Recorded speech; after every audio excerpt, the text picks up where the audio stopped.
What? Yeah, I'm sorry. What? For what? What you saying? Yeah, I got no space. My car is small. You know, all she had to do was send a tip to this guy and he would have found a way to squeeze her in the car. So a female rapper has filed a multi-million-dollar lawsuit against Lyft after she was denied service because she was too big to fit into a car. And this makes perfect sense. If she's in the back seat and this guy's driving fast, then he slams the brake, this chick gets launched through the windshield like it's Angry Birds. They also have these options on Uber and Lyft for bigger cars. So if you're a triple XL type body, then you gotta upgrade for the bigger car. Anyway, so this girl's name is Dank Demas. She's an up-and-coming female rapper, and my guess is she's just suing Lyft to boost her career, because there's no way you care that much about a ride that was canceled and refunded. Or maybe it's really about proving a point. She cares that much about the activism. My guess is it's neither. It's definitely just boosting her numbers. But let's take a look at the video of her being denied service to see how bad it really was. What?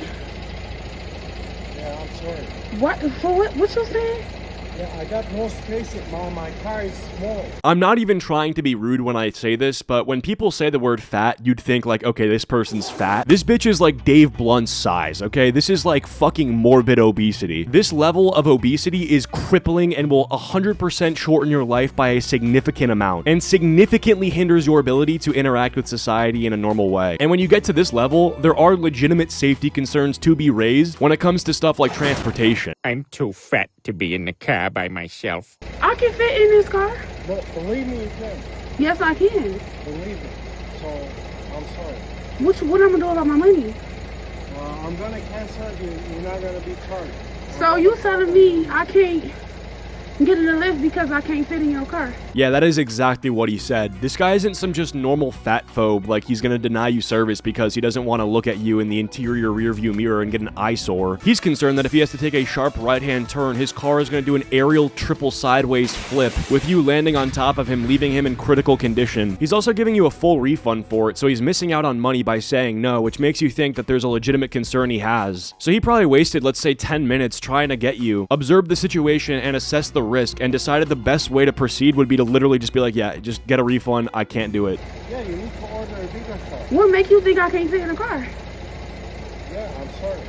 What makes you think I can't fit in this car? Because the car is small in the back. Believe My best friend has a Benz that's newer than this that I can fit in. That's the same size. So you can fit into a car that isn't that car. Just because they're made by the same manufacturer, it doesn't mean you're gonna fit into all of them. That's like saying I can fit my phone in my pocket, so I can definitely fit my entire laptop in there too. Not quite the same thing. I also did some digging and I found this clip of her saying that she doesn't fully understand how fat she actually is, and this cognitive dissonance causes her to make decisions that she wouldn't normally make. My body right now, it's like my mind don't know that I'm this big. So every time she asks, like, why do you not think I'll be able to fit in the car? She actually doesn't know why. Like, she's that unaware that she's massive. Either that, or she's just trying to get the Lyft driver to say, no, you won't fit because you're fat. So it probably looks better on the lawsuit. I be feeling like I can do everything. So when I walk in the gym, I feel like I'm fit. Or like, if I'm trying to do certain shit, I feel like I could do it. It just so happens that getting into a random Lyft driver's car would fall under the category of certain shit. Yeah, I'm sorry, I can't. So you really telling me I'm too big to get in your car, so I gotta order another Lyft? Yeah. And to be more specific with you, I got very tired tires. What I got to do with your tires? Yeah, and you have no space. How you know I don't have no space? Yeah, I got no space in the back. Believe me. How do you know I don't have no space? Because I've tried before. Huh?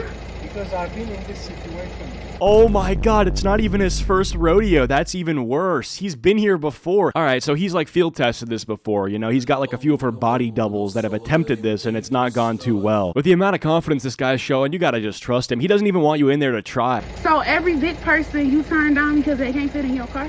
Yeah, because they need to order the Uber XL it's called. No, I don't never have to order Uber XL.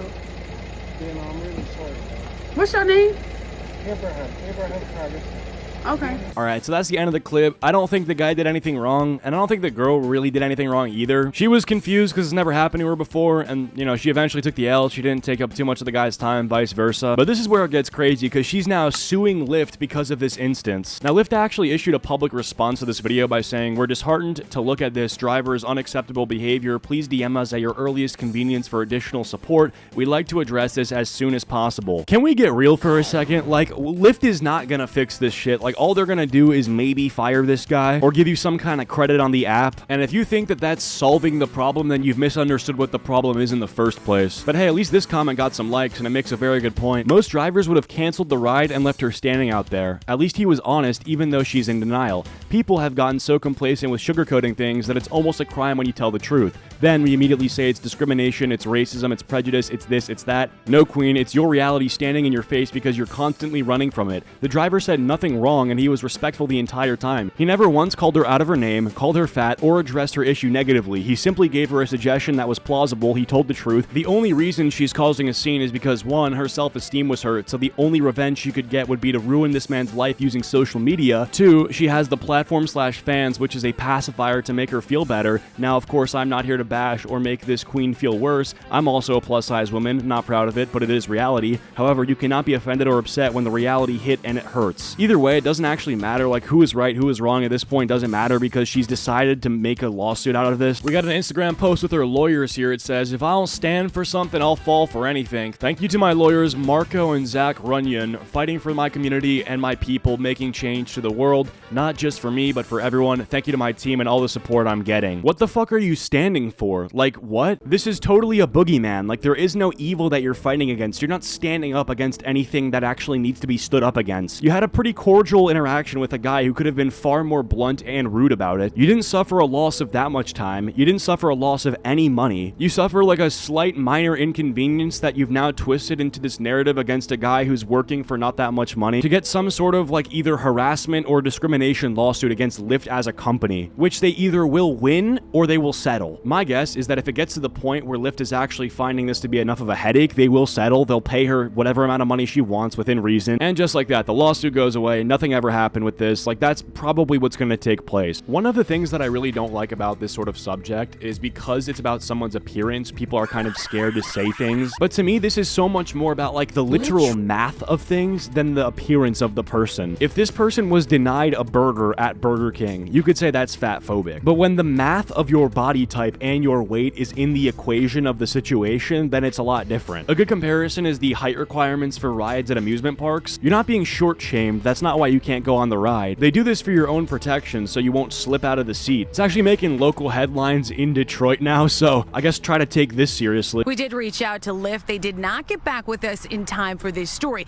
Now, Lyft, Uber, those rideshare companies, they can refuse passengers based on a perceived security threat. But according to Deja's attorneys, you cannot discriminate based on someone's weight. It's very clear in that cell phone video. That is why he denied her ride. Reporting live on Detroit's west side, Jessica Dupnack on The Edge. And because these Lyft drivers, they're their own personal rides, I mean, they turn people away, but they have some discretion, you're saying. But when it comes to some of these protected liberties, no. When she says protected liberties, she's talking about immutable traits, just like how Lyft drivers can't deny you because of your race, age, or gender. The problem is that weight is different in that it's A, not immutable, and B, actually does affect the situation. That is what the attorneys are saying, and they said they had enough to file suit. They have filed that lawsuit, and Lyft has been served, but we will see what happens. We'll stay in touch with Deja.